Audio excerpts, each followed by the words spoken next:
할렐루야. 오늘도 하나님께 드려지는 예배 가운데 말씀의 은혜가 충만하기를 기도합니다.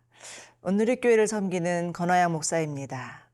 하나님은 우리에게 말씀하시는 분이시고 우리는 얼마든지 하나님의 말씀을 들을 수 있습니다. 그러나 더 중요한 것은 들은 말씀에 대한 순종이죠. 하나님의 말씀을 듣고 순종할 때 우리의 삶은 더욱 부여해지고 선한 열매로 가득할 것입니다. 우리 모두에게 순종의 축복이 있기를 바라면서요. 열왕기상 13장 11에서 24절 말씀 함께 묵상하시겠습니다. 열왕기상 13장 11절에서 24절 말씀입니다. 베델에 한 늙은 선지자가 살더니 그의 아들들이 와서 이날에 하나님의 사람이 베델에서 행한 모든 일을 그에게 말하고 또 그가 왕에게 드린 말씀도 그들이 그들의 아버지에게 말한지라. 그들의 아버지가 그들에게 이르되 그가 어느 길로 가더냐 하니 그의 아들들이 유다에서부터 온 하나님의 사람의 간 길을 보았음이라. 그가 그의 아들들에게 이르되 나를 위하여 나귀의 안장을 지으라. 그들이 나귀의 안장을 지으니 그가 타고 하나님의 사람을 뒤따라가서 상수리 나무 아래에 앉은 것을 보고 이르되 그대가 유다에서 온 하나님의 사람이냐?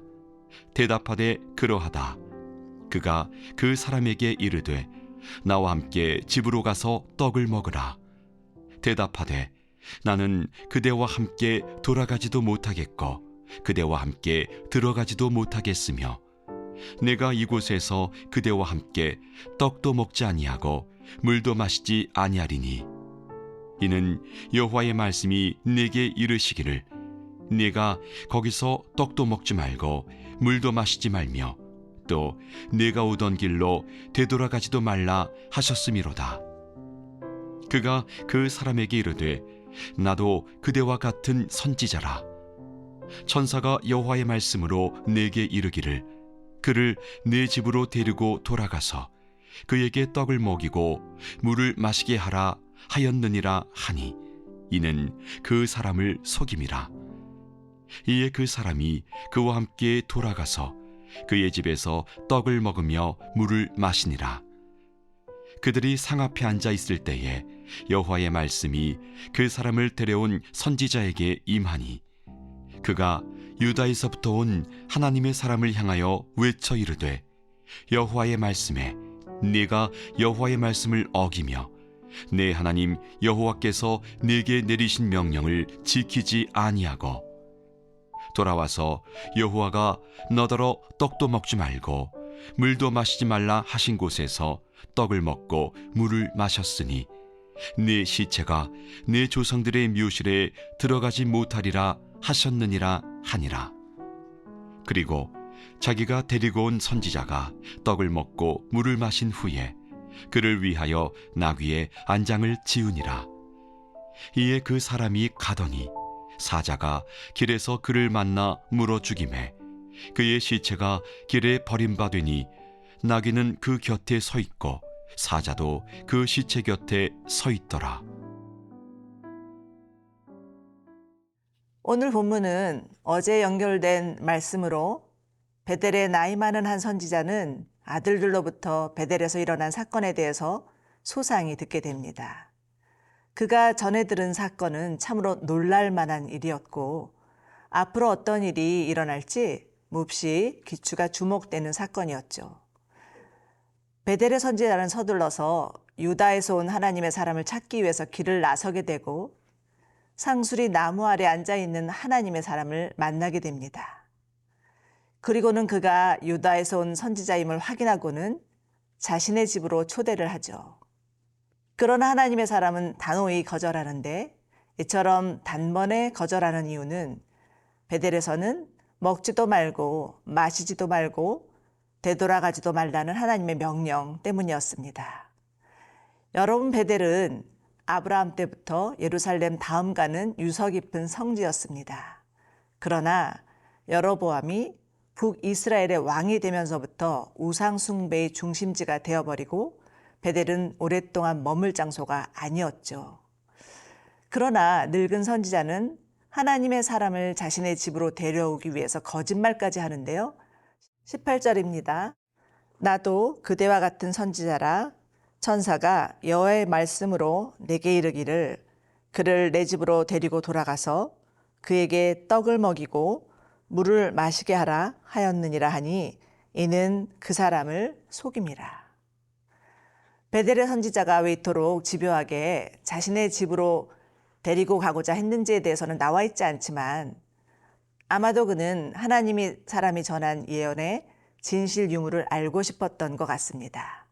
그것이 자신의 앞날에도 영향을 줄 수 있으리라는 우려 때문이었는지도 모르죠.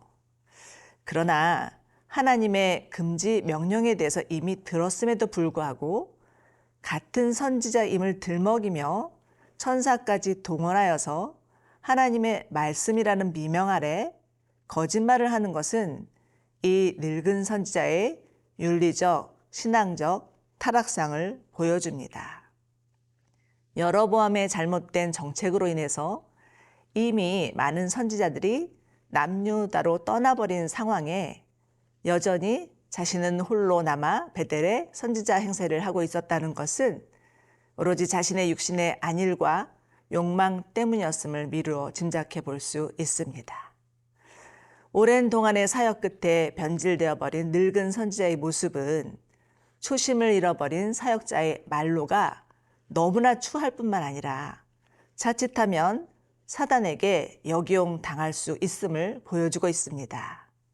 언제나 변함없는 마음으로 하나님을 섬기며 끝까지 하나님께 충성하는 삶이야말로 하나님이 원하시는 삶임을 다시 한번 묵상해 봅니다.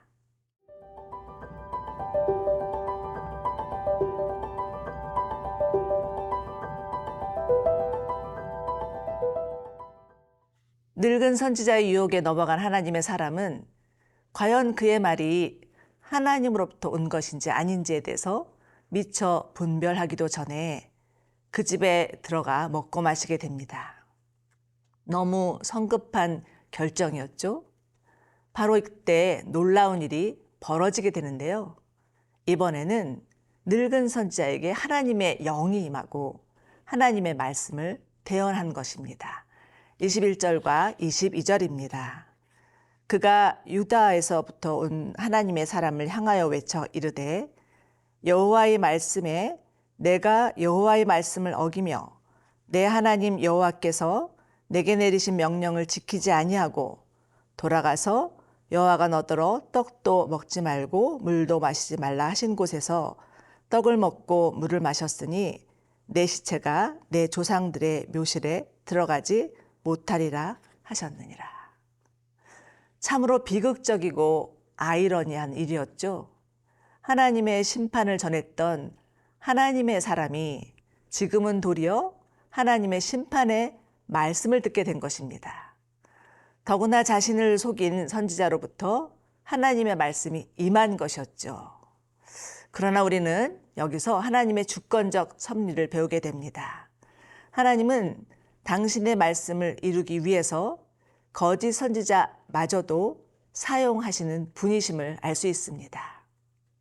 유다에서 온 하나님의 사람은 자신의 사명을 다 마칠 때까지 마음을 놓아서는 안 되었습니다.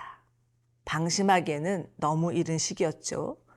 그에게는 아직 돌아가야 할 길이 남아 있었고 유다로 돌아가기까지는 그의 사명을 다한 것이 아니었습니다. 결국 그의 운명은 어떻게 되었을까요? 24절인데요. 이에 그 사람이 가더니 사자가 길에서 그를 만나 물어 죽임에 그의 시체가 길에 버림받으니 나귀는 그 곁에 서 있고 사자도 그 시체 곁에 서 있더라. 사자가 사람이 다니는 길에 나타나서 사람을 해쳤다는 것도 흔치 않는 일이었고 또 나귀도 시체도 먹지 않았다는 것은 기이한 일이었습니다. 이는 하나님께서 친히 행하신 일로 하나님의 명령을 어긴 자에 대한 하나님의 심판임을 알 수 있습니다. 하나님의 명령을 지키지 않는 것은 하나님을 배반하는 행위요, 하나님을 거스르는 반역죄이기 때문이죠. 사랑하는 여러분, 하나님의 말씀은 그 자체로 신적 권위를 가지고 있으며 신적 인격의 확대라 할 수 있습니다.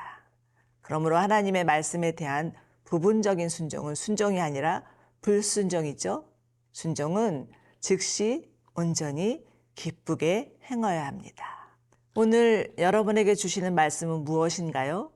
서로 그 말씀이 우리의 생각이나 계획과 다르다 할지라도 하나님으로부터 온 말씀이기에 기꺼이 따를 수 있기를 원합니다. 그리고 순종하는 자에게 예비하신 풍성한 축복을 누리시기를 원합니다.